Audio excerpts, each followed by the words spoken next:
Want to be a better DM? Well, my name's DM Rhino, and we're creating more homebrewed monsters for your D&D game. We come to part 3 of the Xenomorph Queen that I created. Links in the bio, links in the Patreon if you want to have a look at.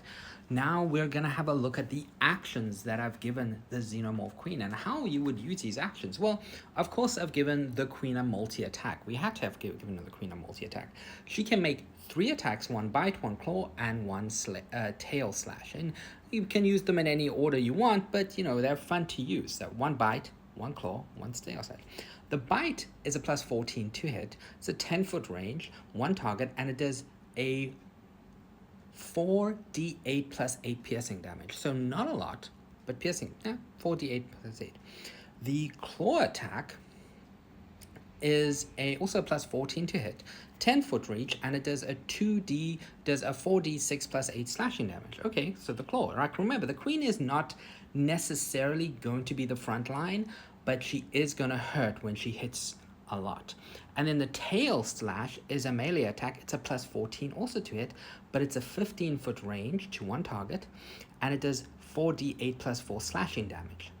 And as a bonus action, I've given her egg layer. This is where we would use the queen a lot, because the queen lays a xenomorph egg in an adjacent space with an AC of 18, HP of 30, and in 1d4 rounds it hatches, releasing a facehugger. That's how we start to use it. So she can lay traps and do a lot. Remember, the queen is not going to be frontline. She's going to send the xenomorphs out there to attack. She's going to be in the back, so she doesn't have a lot of those things. But then we have to also have a look at the reactions, which is acidic blood that I've given her. So it's the same thing we've seen all of them.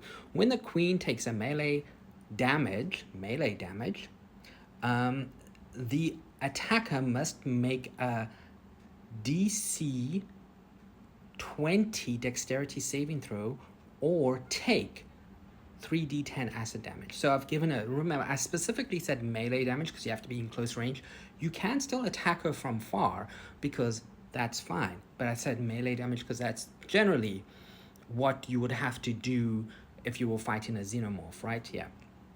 So that would be the actions and the reactions of the Xenomorph Queen.